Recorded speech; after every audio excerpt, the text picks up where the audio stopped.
مشاهدينا اهلا بيكم معانا وحلقه جديده من مصر قريبه. احنا النهارده موجودين مع الكشافه.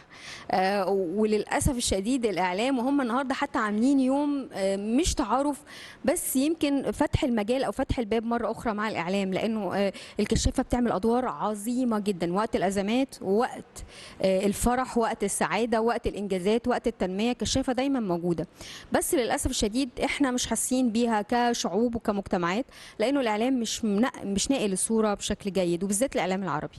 هم تم دعوه النهارده من خلال مؤتمر صغير عقد في عدد كبير من القنوات، جت النهارده سواء اذاعه او تلفزيون او صحافه، واتكلموا بشكل كبير جدا ازاي يرجعوا يفتحوا قنوات او قنوات اتصال مع الكشافه، بحيث ننقل الاحداث المختلفه، لانه ده دور مجتمعي مهم جدا على الاعلام يقوم بيه، انه يعرف الناس يعني ايه كشافه عشان ولادنا.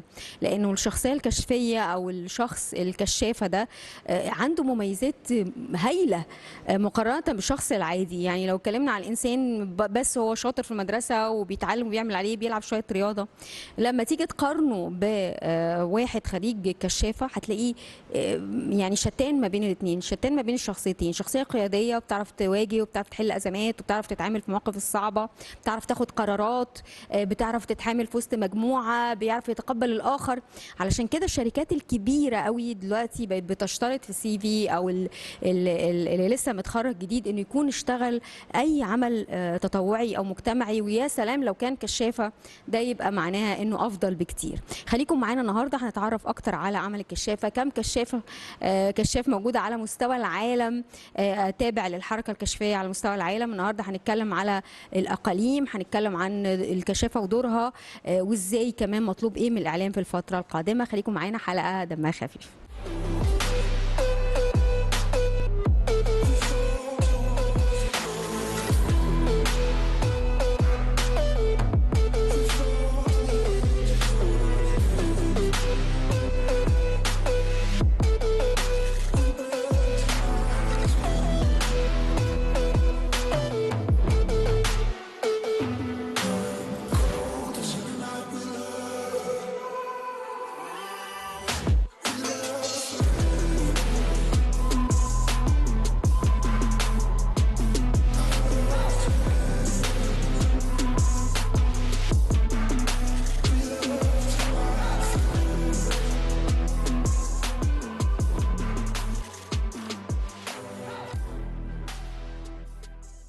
معانا الدكتور عمرو حمدي، المدير الاقليمي للمنظمه الكشفيه العالميه. اهلا وسهلا. اهلا بيك يا اولا سعداء بالدعوه، وفكره انه الاعلام ويستعرض او يبقى قناه من القنوات اللي ممكن توصل افكار الكشافه وشغل الكشافه، دي حاجه مهمه قوي. بس قولي جت ازاي الفكره انه يتعمل مؤتمر زي ده ويتم دعوه الاعلام؟ بص حضرتك، هي الكشافة كحركة تربوية وحركة منتشرة على مستوى الوطن العربي وعلى مستوى العالم موجودة، ولكن اللي احنا لاحظناه ان معرفة الشعب او اولياء الامور او المسؤولين بالدور الحقيقي للكشافة في التربية، وفايدة الكشافة في تجهيز او اعداد شبابنا ان هم يتولوا قيادات وياخدوا يتحملوا المسؤولية، مش منتشرة. لما بنتكلم مع أولياء أمور بيقولوا ايه الكشافة لسه موجودة. فمن الواضح ان في نقص انعزال عن الاعلام او الوصول لجميع شرائح الشعب، سواء اولياء امور وسواء المسؤولين، لان هي برضه الكشافه بتعيش بدعم الجهات المسؤوله. يعني في مصر هنا الحمد لله الحركه الكشفيه بتدعمها وزاره الشباب والرياضه دعم غير محدود، فبالتالي عندها القدره على الانتشار وعندها القدره على المشاركه في الانشطه والتدريب والحاجات دي كلها. فاحنا يهمنا جدا ان هي توصل لجميع فئات الشعب على المستوى العربي كمان. احنا هنا بنمثل الاقليم العربي بالكامل، فكانت هنا جت الفكره ان احنا ندعو الجهات الإعلامية في الوطن العربي ان تبقى موجودة، خصوصا بنعمل فعاليات وطنية في بعض الأحيان في عدة دول، بنعمل فعاليات إقليمية. احنا في مصر عملنا في يوليو اللي فات برنامج تدريب للشباب على القيادة من الدول العربية جميعا. فكل يبقى في اعلام بينشر مشاركه الشباب الكويتي في الحدث ده في مصر، الشباب السوداني في هذا الحدث في مصر، ما هو بينشر الحركه الكشفيه وبيعرف الوطن العربي كله بالحركه الكشفيه. طب خلينا نبتدي من عند حضرتك. دايما الناس لما بتمسك قياده في الكشافه بتبقى باديه من تحت اشبال وبراعم، ويبتدي لغايه ما يوصل القاده، وبعدين ياخد بوست كبير زي انه يبقى مدير اقليمي. حضرتك من 4 سنين جات لك الدعوه انك تمسك البوست ده، فاحكي لنا كده. هو جميل في ان احنا نوسع الدايره، يعني فكره انه الولاد باديه او حد بادي من هو صغير لغايه ما مسك قياده كبيره، دي حاجه كويسه. ومن ناحيه تانية فكره اتساع الدايره، ان انا حد من بره خالص يمسك كمان. فاحكي لنا كده، لما جات لك الدعوه او لما جالك البوست ده حضرتك عملت ايه وتخوفت من ايه، ولما دخلت في خلال ال4 سنين دول ايه اللي اضافه لحياه حضرتك؟ سؤال جميل.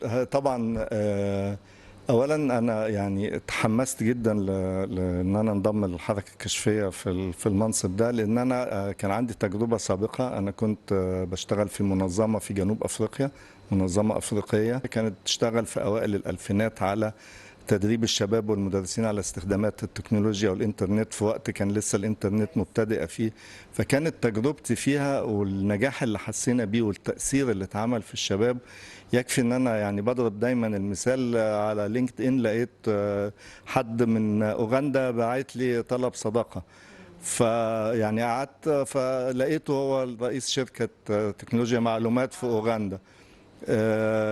انت تعرفني منين؟ فقال لي انا كنت في البرنامج اللي انت كنت عامله في اوغندا سنة 2000.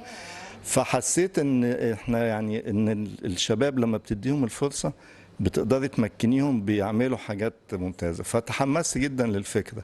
أنا الخبرة بتاعتي هي خبرة إدارية وتعليمية قعدت تذاكر شكل حضرتك كتير؟ طبعا قعدت أذاكر الكشافة، يعني بنضم المجال لازم أعرف أساسياته وأعرف تاريخه وأعرف الأسس اللي بتنظمه كلها. لكن في مكون كبير قوي إداري، لأن احنا منظمة مقامة في هيكلها كبير، ومقامة يعني مقرها في جمهورية مصر العربية، تخضع للقوانين المصرية، بتشتغل على بالتعاون مع جامعة الدول العربية، بتشتغل على مستوى الدول العربية، فزائد شراكات عالمية. فمختلف الخبرات بنوظفها لخدمة الحركة الكشفية.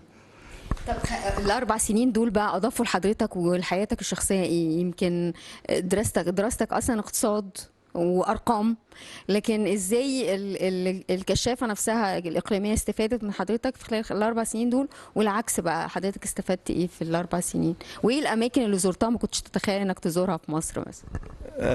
اولا انا استفدت ايه؟ استفدت كتير، لان الواحد لما بيخش في مكان جديد زي ما دايما اقول، احنا الواحد افتكر ان هو وصل للسن اللي عمل الصداقات وعارف كل حاجة في الدنيا، لكن لما دخلنا مجال الكشافة ابتدينا نتعرف على ناس جديدة، عملنا صداقات جديدة وعلاقات جديدة. طبعا دي وسعت كتير من مداركنا.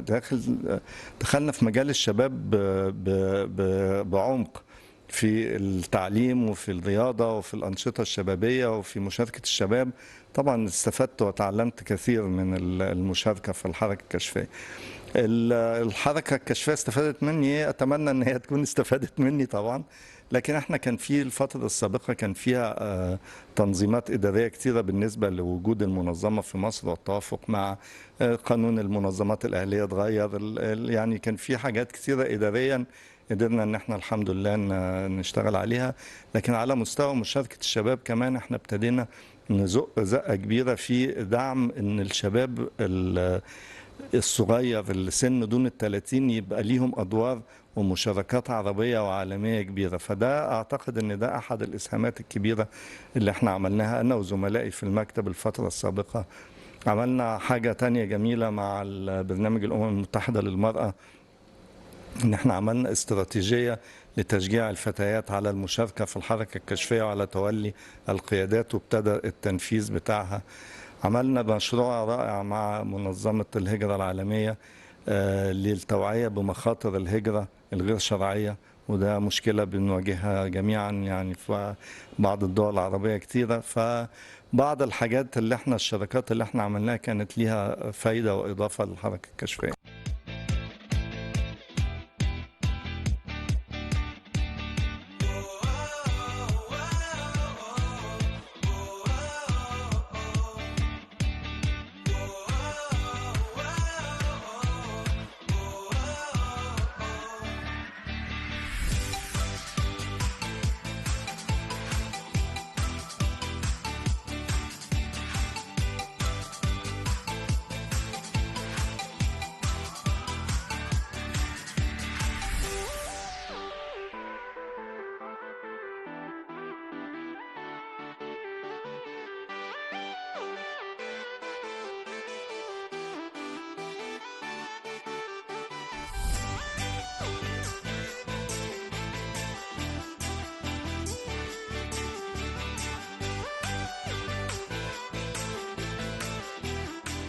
خلينا نروح للفكرة انه ما بقاش في مجال منعزل عن المجالات الاخرى. يعني لما بنتكلم على احنا برنامج سياحة، بنتكلم على السياحة، بنتكلم عن الحركة الكشفية كمان ممكن تبقى داخلة في كل المجالات زي ما حضرتك قلت اهو، تمكين المرأة، بنتكلم على الاقتصاد، بنتكلم على السياحة، بنتكلم على التجارة، كل حاجة ممكن تكون داخلة فيها الحركة الكشفية. خلينا نتكلم عن الحركة الكشفية والسياحة تحديدا، لانه انت حضرتك عارف ان واحد من الاذرع المهمه جدا لمصر فكره السياحه، وان بتدخل لنا طبعا بتعمل لنا غطاء دولاري، فده مهم قوي وبالذات في الفترات الصعبه اللي احنا فيها دلوقتي. اتكلمنا عن الكشافه والسياحه لانه احنا بنتكلم على انه الكشافه بتروح في اماكن خلاء، يعني ممكن يكون في حاجه اسمها سياحه الكشافه ده مبدئيا، وكمان الكشافه تدخل في عدد من الاماكن السياحيه علشان تعمل نوع من التوعيه اللي بتوع الكاريتا، للناس اللي بتشتغل شغلانات بسيطه حوالين السياحه، اللي بتوع البازارات، للاماكن العشوائيه اللي بتبقى او يعني داخل فيها مثلا ريحه العين المقدسه، في بعض الاماكن محتاجه نوع من التوعيه. فحكينا على الناحيتين. تمام. زي ما حضرتك بتقولي، هي الكشافة تقدر تلعب دور كبير، وعايز أوضح إن الكشافة المنهجية اللي بتشتغل بيها هي إن إحنا بنعمل دايما تدريب لقادة، والقادة دول بيبتدوا يدربوا قادة أصغر منهم ويدربوا الشباب بتوعهم. فإحنا بنعمل مستويات بتبتدي بمجموعة صغيرة وتنتشر على مستوى كبير. فدي ميزة من ميزة الكشافة بصراحة، إن هي تشتغل في حاجة. احنا يعني بالتعاون مع الكشافة المصرية عملنا لقاءات في وزارة الشباب المصرية لطرح مجالات التعاون، بحيث ان الكشافة تقدر تخدم في مجالات زي لقاء السائحين، التعريف بيهم، التعريف في المناطق اللي فيها سياحة للمجتمع، ازاي يستقبل السائح. وبالإضافة إلى ذلك احنا في المنظمة الكشفية عندنا وسام كشفي اسمه الباتريمونيتو، اللي هو معمول مع اليونسكو، بحيث ان الشباب اللي بيعمل مشروعات للحفاظ على الاثار او للترويج للاثار يبتدي ياخد هذا الوسام. ف وسام كشفي. فبالتالي في الاداه اللي هي تشجع الكشافه ان هم يعملوا ده، والاطار اللي هو ياخد وسام في الاخر دي بتشجع الكشاف، وفي نفس الوقت هو عنده الدافع الاساسي في حركه الكشفيه وهو التطوع وخدمه الوطن. الحديث ده او المباحثات دي قائمه بين الكشافه المصريه ووزاره السياحه، وان شاء الله توصل لحاجه تبقى تسعدنا جميعا ونلاقي دور الكشافه جميل. لان الميزه كمان ان الكشافه بتعمل ارتباط. يعني حضرتك اللي بيلبس المنديل بيميز نفسه. لما بيجي سائح يكون هو اصلا كشافه وبيلاقي اللي بيستقبله بيبني مستوى حتى لو مش كشافه على فكره، يعني انا هبقى سعيده قوي لما بشوف ده، بعرف ان في اخلاقيات ورا السكارف ده، فببقى عارفه كويس قوي. بالعكس بعض الاحيان ممكن الجا له عن ان انا الجا لاي حد تاني. احنا نفسنا بقى ان ننشر الحركه الكشفيه بحيث ان الاخلاقيات والمبادئ دي كلها تبقى منتشره في الشباب كله. طيب خلينا نروح كمان لفكرة انه الكشافة دورها والتنمية اللي بتعملها ممكن يتم استغلالها سياحيا. يعني هل ممكن يتعمل رحلات مدفوعة يعني بفلوس، بحيث ان انا اروح اشوف الحياة الكشفية عاملة ازاي سواء في الخلاء او كده، وتبقى السائح يكون بيدخل بنفس التجربة بتاعت الكشافة. انا عارفة ان ده اكيد موجود، بس ده ممكن ما يبقاش انا من الكشافة، لكن عايزة احضر حياة الكشافة لمدة اسبوع 10 ايام، واعمل زي ما بيعملوا بالظبط، واتصرف زي ما بيتصرفوا بالظبط، واتحط في مواقف صعبة واعرف اتصرف. هل ده وارد ويبقى انا بروح ادفع؟ لان دي واحده، انا بقول لك ان انا واحده من بره اهو، اتمنى ان انا حتى لو هدفع فيها فلوس كويسه ادفعها وادخل في التجربه دي. فهل ده وارد موجود؟ هو موجود من غير ما تدفعي يعني. لا، ما انا ليه بقى بقول ادفع؟ لانه معامله السائح غير الكشاف. يعني الكشاف عنده استعداد يستحمل اي حاجه، وانت متعود على انه هيستحمل، لكن اللي جاي سائح عايز يشوف التجربه وياخدها، برضو عايز ياخدها بايه، بقشورها، يعني مش لازم يخش يتعمق فيها قوي. لا، بالتأكيد مجال ممكن يتفتح، لأن هو فعلا يعني زي ما بنقول في سياحة المغامرات وسياحة الاستكشاف. سياحه الخلاء دي رائعه. فالسياحة دي موجودة، وخصوصا ان هي بيبقى فيها أنشطة كتيرة، وحياة الخلاء بتبقى فيها برضو كمان يعني الجو الطبيعي زائد الاعتماد على الذات. فليها أكيد ليها اللي يحبوها. وطبعا نتمنى ان التجربه دي يتم تطبيقها في يعني يا ريت نبتدي في مصر. وانا متاكده انه لو تم الاعلان عنها بشكل جيد على السوشيال ميديا هتلاقي ناس كتير عندها استعداد انها تطلع رحلات زي دي، بدل ما الولاد ماسكين طول الوقت الموبايل ومنعزلين عن مجتمعاتهم خالص، ننزلهم بقى المجتمعات دي ويشوفوا الدنيا. لا بالتاكيد دي تبقى فكره جميله ان احنا نبتدي ندرسها. ننفذ يعني. طيب خلينا نتكلم على الاعلام وعلاقته بالسياحه. كنت انا بتكلم على فكره انه الناس ممكن تكون ما هيش عارفه كتير عن دور الكشافه. الكشافه عامله دور عظيم على مستوى محلي وعلى مستوى اقليمي وعلى مستوى عالمي. ممكن يكون احنا منعزلين، في ناس كتير جدا تتمنى ان ولادها يخشوا حاجه زي كده ويدخلوا وياخدوا التجارب دي، ومش عارفين يتواصلوا معاكم ازاي او مش سامعين عنكم اصلا.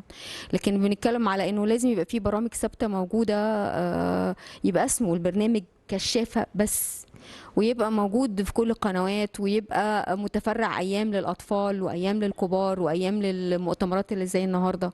فده امكانيه تنفيذه ايه، واعتقد ان هو هيلاقي اقبال كبير جدا من المشاهدين. أنا أعتقد إن إحنا الخطوة الأولى اللي ابتديناها النهاردة إن إحنا نعمل لقاء مع التعارف مع الإعلام، سواء الإعلام الوطني أو الإعلام بمختلف الدول أو الإعلام زي الوكالات. ده خطوة مهمة إن إحنا نبتدي نحط مع بعض تصور إزاي نقدر نعمل حاجة متكاملة على مستوى الوطن العربي تنشر الكشافة. يعني أنا متخيل لو عندنا يوم زي النهاردة يوم الشباب العالمي، لما يبقى في الكشافة بتنظم لقاء على مستوى الدول العربية في كل دولة، كل جمعية كشفية بتنظم في وطنها لقاء مع وزير الشباب والرياضة تشجيعا للشباب، ويتم بثه على جميع قنوات 19 دولة الأعضاء اللي عندنا في وقت واحد، ده هيدي زخم كبير للحركة الكشفية، هينشر معلومات عنها، وهيبتدي يلفت انظار المجتمع ويلفت انظار حتى القنوات والشبكات الاعلاميه اللي هي مش بتتعامل معانا حاليا، ان هي تبتدي تنظر للحركه الكشفيه ان دي حاجه الشباب وتحظى برعايه في دولتها، رعايه حكوميه. ده شيء يبقى فممكن يا ريت ان احنا نبتدي اللقاء بتاع النهارده ده نبتدي بيه زي شبكه إعلامية كشفية نبتدي بيها نروج للأفكار اللي نقدر ننفذها، وإحنا المنظمة دورها الأساسي هو نشر الحركة الكشفية ودعمها. فبالتالي لو تم الاتفاق على إطار عام للعمل يسعدنا جدا إن إحنا نتجاوب معاه.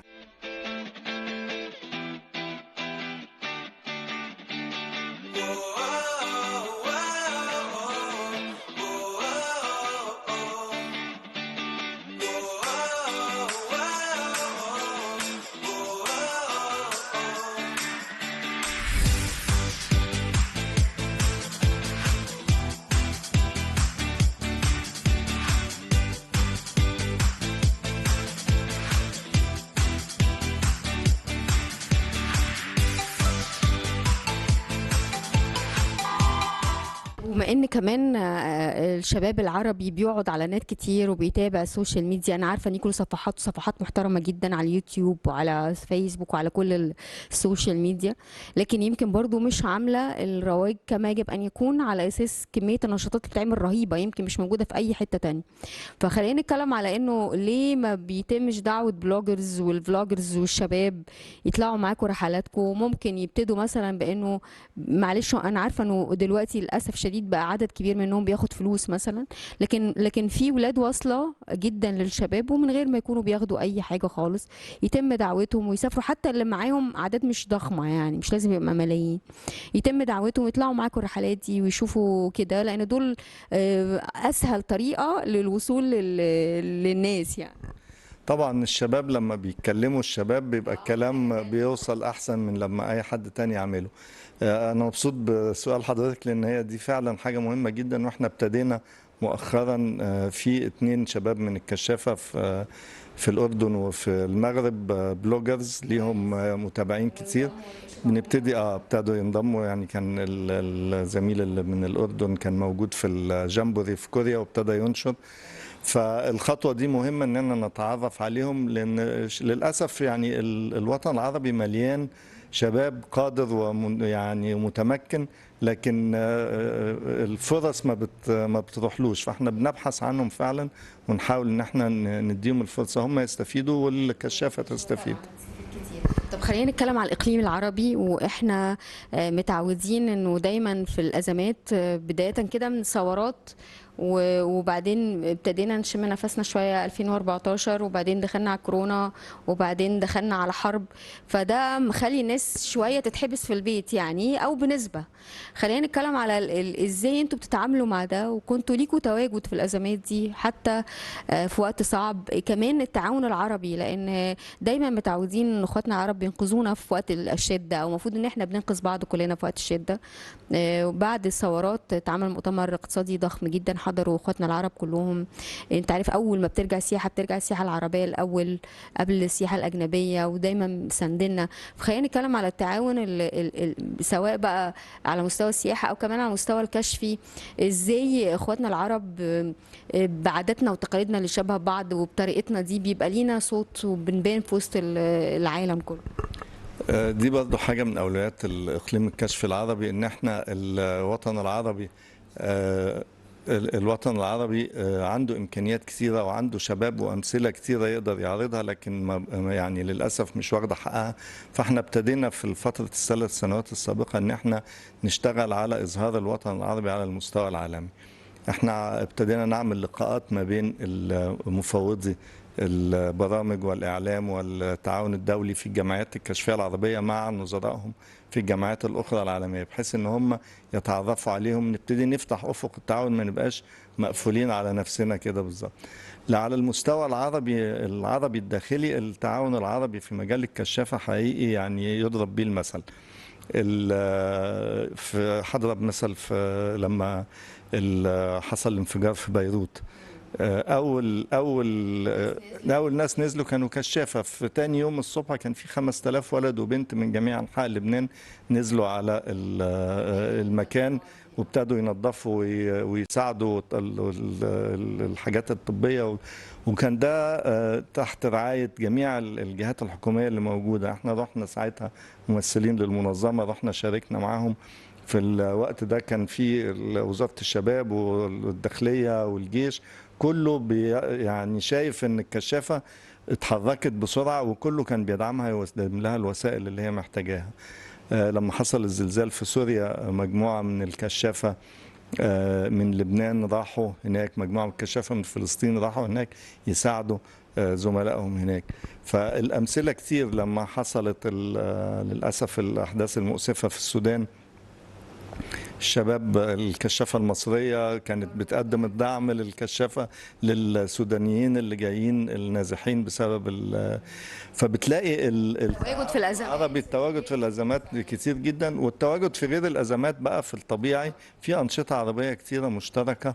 احنا شايفين في الحقيقة ان الشباب العربي دلوقتي، الشباب الكشفي هو الامل في عوده رونق الوطن العربي زي زمان. دايما مش عارفين نعمل سوق مشتركه، مش عارفين نعمل كذا حاجه، لكن على الاقل ممكن من خلال الكشافه نعمل وحده. احنا بنفكر الشباب ان كان في عصر كان العالم العربي هو اللي بيقود فيه العلم، الجغرافيا، الفلك، الجبر، الحاجات دي كلها كانت بتترجم. احنا فخورين ان احنا بنقول الاقليم العربي رجع ابتدى يعمل حاجات من دي. احنا ابتدينا نعمل مناهج كشفيه موحده، بحيث ان هي تبقى كل الدول العربيه عندها نفس المنهج، ولكن كل واحده بتطوعه لعاداتها وتقاليدها. اقاليم اخرى اجنبيه لما سمعوا ان احنا بنعمل المبادره دي طلبوا مننا ان هم ياخدوا المناهج ويترجموها. عملنا دليل للصحه النفسيه بعد الكوفيد، اصبحت الصحه النفسيه ليها اولويه مهمه جدا، فتم انتاج دليل للانشطه اللي تساعد على الحفاظ على الصحه النفسيه، تم ترجمته للغه الانجليزيه ونشره في الخارج، وده كله تم بخبراء وشباب عرب. فاحنا بنحاول يعني نفهم شبابنا ان احنا قادرين، فخدوا الخطوه واشتغلوا وتقدموا، احنا قادرين، وان شاء الله هيرجع الوطن العربي يبقى هو منارة العلم تاني. كم على مستوى العربي، كم ولد وبنت على مستوى الاقليم العربي؟ نتكلم في حوالي 5 مليون ولد وبنت في الدول العربية منتسبين للحركة الكشفية. والخمسة مليون دول أعتقد ممكن يعملوا مجتمعات عظيمة. طبعا كل واحد بيأثر في المجتمع بتاعه. هيبقى عنده أسرة وهيبقى عنده ولاده، وأكيد هيتأثر بالشخصية دي بحيث يطلع ولاد كويسين. يعمل تأثير كبير. احنا برضه عشان نساعد المال إنه يدخل ولاده كشافة ويبقى الموضوع وراثة يعني. آه لما هو يبقى مقتنع بالكشافة بتلاقي أغلب الكشافين بيبقى دخلوا ولادهم في الكشافة. من كتر ما هو عارف إنها فدي يعني نتمنى لو ال5 مليون دول إن شاء الله يبقى عندهم أسرهم، هيبقى إن شاء الله الوطن العربي كله كشافة. دكتور عمرو حمدي مدير الإقليمي للمنظمة الكشفية العالمية، بنشكرك على أولا إن حضرتك قيادة بقالك أهو 4 سنين عامل شغل كتير كبير رغم إن الظروف كانت صعبة الفترة اللي فاتت، لكن كان ليكوا حتى دور في وقت الكورونا ووقت الحرب. فبنشكرك شكرا جزيلا، وإن شاء الله نتمنى يكون في تعاون إعلامي كبير نحس بيه بقى الفترات اللي جاية. أشكرك شكرا جزيلا على إتاحة الفرصة دي وعلى تواجدكم معنا، وإن شاء الله يبقى في تعاون أكبر وأثر أكبر للإعلام في الحركة الكشفية.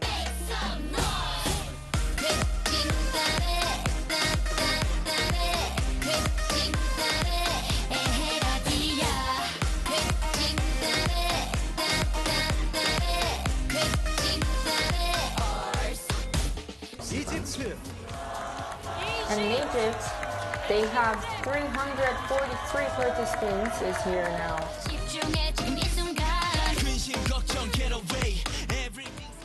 이집트의 가나 알리. Ghana Ali from Egypt. الحركة الكشفية هي أحد أهم القطاعات الشبابية التي ينتسب إليها قرابة 56 مليون كشاف حول العالم، وعربياً يبلغ عدد المنتسبين إليها قرابة 5 مليون كشاف متوزعين على مستوى الوطن العربي. الحركة الكشفية هي مدرسة وبيئة لإعداد القادة الشباب وتأهيلهم بكافة الأدوات التي تعينهم على بناء أنفسهم وخدمة أوطانهم. بالتالي الحركة الكشفية والإرشادية محتاجة للكثير من الأدوات التي تبرزها، والإعلام هي أحد أهم الأدوات المهمة التي تسهم في إبراز الحركة الكشفية في الوطن العربي. طبعا الحركة الكشفية هي ليست منتج مشاهد، وإنما هي قيم واتجاهات ومصنع كما ذكرنا لصناعة القادة الشباب. لذلك يعني من المهم أن نبرز هذه الأنشطة حتى يعني تنتشر بشكل أوسع بإذن الله تعالى، والإعلام شريك أساسي في هذا الجانب.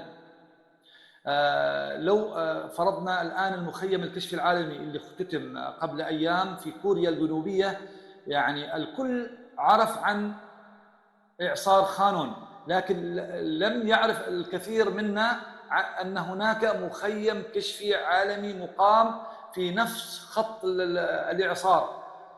قرابة 40,000 كشاف مشارك من جميع أنحاء العالم، ومنهم من الدول العربية ومنها من مصر كذلك ومن جميع الدول العربية. لذلك يعني هذا الإعصار عندما عرفت السلطات الكورية بمروره من مقر المخيم استنفرت جميع أجهزتها العسكرية والأمنية، وحتى أنه يقال أن رئيس الدولة كان المفترض أن يأخذ إجازة، قطع هذه الإجازة حتى يتابع هذه الحالة، وبالتالي يعني نقل هؤلاء الكشافة إلى سيئول بأمان. وفعلا تم نقل جميع الكشافة 40,000 كشاف مشارك في هذا المخيم إلى سيئول. الإعلام لو كان يعلم بهذا المخيم وبهذه الأحداث التي تمت لنقلها بشكل جيد، وأيضا أوجد منها القصص الإخبارية الجميلة التي تطمئن أيضا أولياء الأمور في مصر وفي الدول العربية. لذلك دور الإعلام دور مهم جدا في نقل الأحداث. ونحن نعول في لجنة الإعلام والاتصال العربية وفي الإقليم العربي والمنظمة الكشفية العربية أن تكون هناك شراكة دائمة مع الإعلام بكافة وسائله لنقل كافة الأحداث العربية والعالمية التي تخص الفئة الأكبر من الشباب في الوطن العربي والعالم.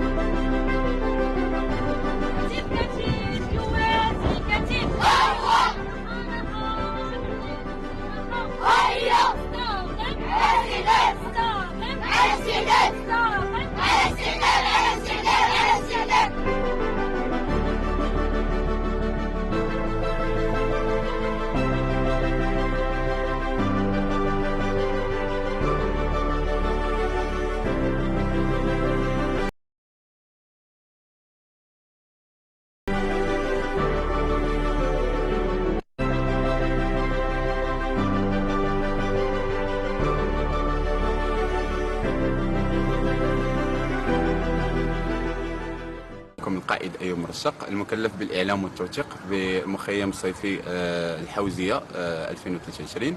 هذه المخيمات التي تنظمها الجامعة الوطنية للكشفية المغربية بشراكة مع مجموعة بنوك البنك الشعبي، وكذلك الشريك المتميز مؤسسة محمد السادس للحفاظ على البيئة. هذه المخيمات التي جاءت بهدف تحسيس المستضيفين وكذلك المشاركين في المخيمات بأهمية الحفاظ على البيئة وخاصة الشواطئ تحت عنوان بحر بلا بلاستيك. هذه المخيمات اللي تخلوه مجموعة من الورشات البيئية بما فيها ورشات ديال إعادة التدوير، ورشات ديال الطي الورق مثلا، شفنا بعض الورشات ديال إعادة تدوير البلاستيك. كذلك كانت عندنا حملات تحسيسيه في الشاطئ اللي حاولنا من خلالها اننا نديروا لا رومبليساج ديال واحد لي فورميلير باش ناخذوا دي ستاتستيك فيغ لا فان ان شاء الله ديال هذه المخيمات. صراحه المستفيدين من هذه المخيمات ولا القضاء مستمتعين بزاف، والمخيم لقى لحد الساعه واحد الصدى طيب على المستوى الوطني، وخاصه مثلنا الجامعه الوطنيه للكشفيه المغربيه بمدينه ازمور خلال التمثيل، وكنتمنى استمر بقيه المخيم على هذا المنوال، وشكرا.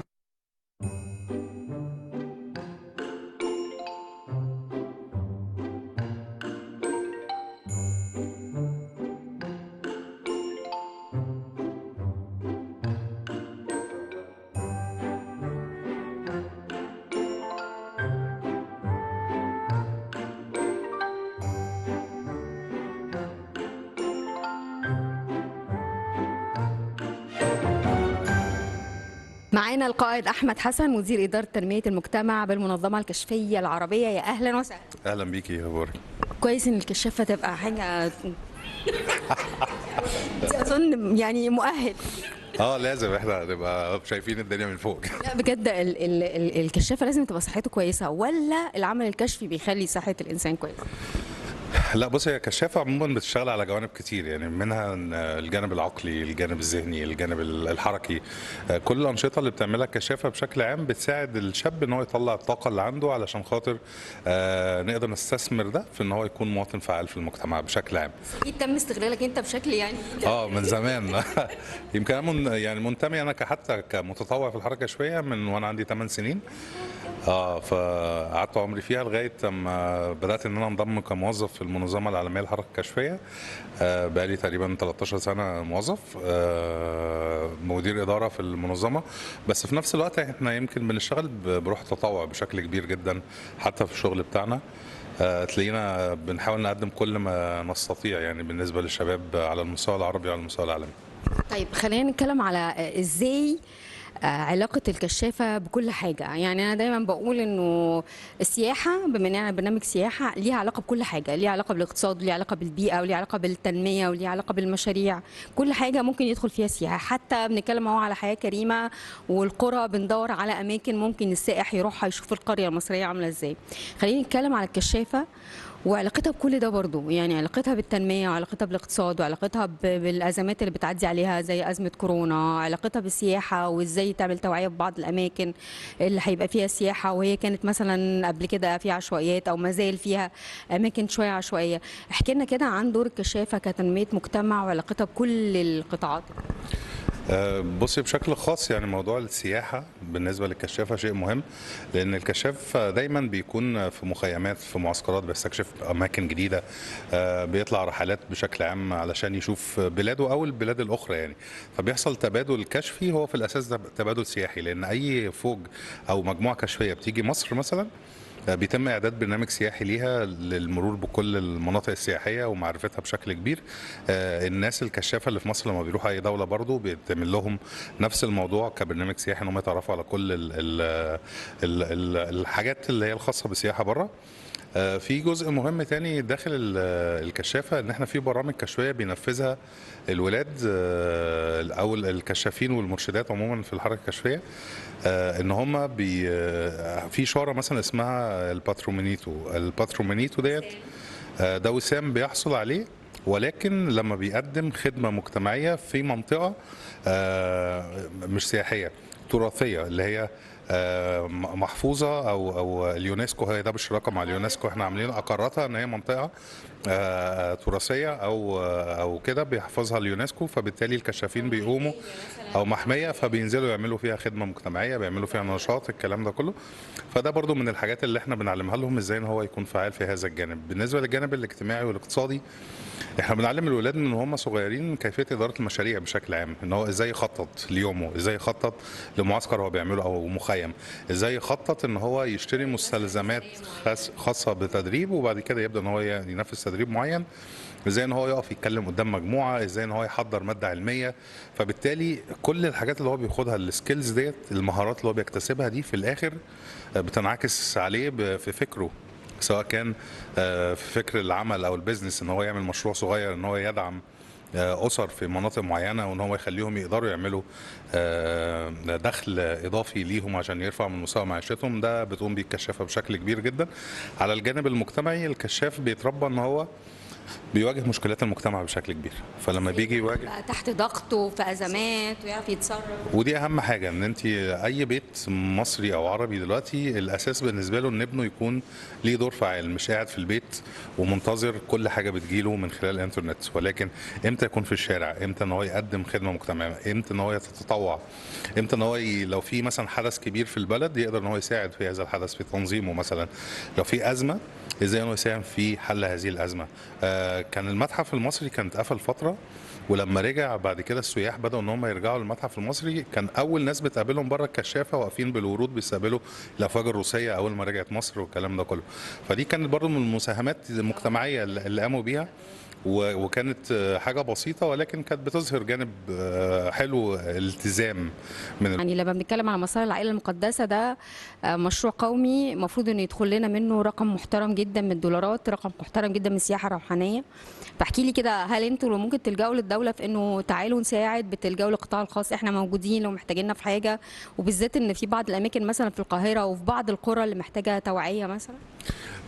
احنا كحركه كشفيه موجودين في كل انحاء المنطقه العربيه، وليس فقط مصر. احنا موجودين في كل محافظات مصر، في كل القرى، في كل النجوع، في كل المدارس، في كل مراكز الشباب. موجود مجموعات كشفيه من الفتيه والفتيات والقاده والقائدات عندهم كامل الاستعداد ان هم يدعموا اي مشروع يخص الدوله، لان احنا ده الالتزام بتاعنا، ان احنا نقوم خدمه الوطن. ده من اساس الوعد الكشفي عندنا، ان احنا انا اقوم بواجبي نحو الله ثم الوطن. فالوطن بالنسبه لنا هو الاساس. لو الدوله محتاجه الكشافه في حاجه فهم جاهزين تماما لتلبيه هذا، زي ما حصل مثلا في الانتخابات بيحصل، بتلاقي ان الكشافه نازلين بينظموا بس الانتخابات، هم ما بيدخلوش في تبع اي تفاصيل خاصه لا بسياسه ولا بغيره، ولكن ومساعدة الناس ووعي، مساعدة الناس الكبيرة، توعية الناس ان هو يقف بشكل منظم، الدخول والكلام ده احنا موجودين. فحضرتك ممكن تكوني الوسيلة، يعني احنا موجودين واحنا جاهزين نقوم فعلا بدورنا على اكمل وجه، وكل ده بشكل تطوعي كامل من فتية وفتيات مصريين نفسهم ان هم يقدموا خدمة لبلدهم. طيب العالم كله بيعي لفكرة التطوع، لانه من غير ما يبقى في عمل تطوعي اعتقد ممكن حاجات كتير قوي تقع، لدرجة انه بقى في دلوقتي منح دراسية. مثلا واحدة زي المانيا تقول لك تعالى عندي هديك منحة دراسية لاي حاجة انت عايزها، مش عشان نمرك حلوة، عشان انت بتشتغل عمل تطوعي، وتعالى كمل العمل التطوعي عندي في بلدي مع الاطفال، مع المعاقين، مع كبار السن. فبص الناس بتدرك قد ايه، لدرجه انه عنده استعداد يدفع منحه كبيره ويدفع فلوس في اقامه وغيره، بس ايه، تعالى انت اشتغل عمل تطوعي. امتى هيبقى عندنا الوعي ده؟ انه دلوقتي فكره مثلا الثانويه العامه اهو، الناس بتبقى هتتجنن، وبعد الولد ما يبقى طالع الاول تبص ليه مش عارف يعمل حوار، مش عارف يقود، مش عارف يحل ازمه، مش عارف يتعامل، مش عارف يرفع سماعه التليفون ويكلم حد. فاحكي لنا على فكره انه ازاي انتوا توصلوا صوتكم من خلال الاعلام للناس كلها باهميه العمل التطوعي، نوصل للدوله كمان انه يعني لازم ندرك ده، انه من غير العمل التطوعي في المجتمع مش هيبقى فيه تنميه حقيقيه. بص هقول لحضرتك على حاجه، احنا بنقوم بدورنا اللي هو التربيه الغير رسميه، اللي احنا بنكمل الدور المفقود سواء كان في المدرسه او في الجامعه الى اخره. لو جينا على الجانب الاخر الخاص بالدوله، فالدوله فعليا اتخذت العديد من القوانين اللي بتشجع العمل التطوعي بشكل كبير جدا. منها مثلا الجزء الخاص بالجامعات، ان مفيش طالب دلوقتي بيتخرج من اي جامعه غير لما يكون عمل محو اميه لعدد معين من الناس داخل المجتمع، فده قانون الدوله اقرته وبتقوم بيه. تاني حاجه موضوع العمل التطوعي داخل القطاعات، ان انت دلوقتي بقى عندك ايام اللي هي اجازات خاصه بالتطوع، ان انت تكوني بتقومي بعمل تطوعي، ففي اجازات تقدر ان انت تستعوضها في هذا المجال. فالتراك ماشي بشكل حلو جدا. الشركات كمان ما بتاخدش دلوقتي شباب، رغم انه ممكن يكون عمل مكتبي الا لما يكون بيشتغل تطوعي او في كشافه او كده. بالظبط، لان انا العمل التطوعي والمسؤوليه الاجتماعيه بشكل كامل هي ليست فقط مسؤوليه الدوله، ولكن هي مسؤوليه كل القطاعات، سواء كانت القطاعات العامه داخل الدوله او القطاعات الخاصه او الشركات والمؤسسات الخاصه. لان انت لو جيتي في كل البنوك دلوقتي او كل الشركات هتلاقي في جزء مهم اسمه المسؤوليه الاجتماعيه. المسؤوليه الاجتماعيه دي هو العمل التطوعي، هو اساس العمل التطوعي. والدوله بتساعد في ده ازاي؟ يعني في نقطه مهمه جدا جدا جدا، ان انت لما بتوجهي دعمك لمسؤوليه اجتماعيه ومشروعات تطوعيه والكلام ده كله، فبيتم اعفائك من الضرائب بالمبلغ اللي انت عملتي بيه خدمه مجتمعيه. فده يعني اعتقد ان المجال مفتوح. اللي محتاج ياخد الخطوات اكتر البرايفت سيكتورز، اللي هم شركات القطاع الخاص بشكل كبير جدا ان هي تفعل هذا الموضوع، البنوك، المستثمرين. واحنا ككشافه احنا بنعد القيادات التي تسهم في تفعيل التطوع بشكل عام. هذا احمد، بشكرك شكرا جزيلا، ومتابعين معاكم من خلال تحركاتكم. كان عارفه ان نور نزلت معاكم كذا حدث قبل كده، بس ان شاء الله ننزل معاكم تاني، ترجع الموضوع يفتح مع الاعلام بشكل كبير ان شاء الله. وننتظركم في 2024 هيكون في المؤتمر الكشف العالمي اللي بتستضيفه مصر، وده اكبر حدث عالمي هيبقى موجود هنا في القاهره ان شاء الله. هيكون مشارك فيه 173 دولة على مستوى العالم، فده هيبقى من أكبر الأحداث. وكان مقرر إقامته في 2021 تحت رعاية معالي رئيس الجمهورية السيد عبد الفتاح السيسي، ولكن نظرا للكوفيد فتم تأجيله ل 2024، وإن شاء الله يتم الإعلان قريبا عن رعاية معالي الرئيس.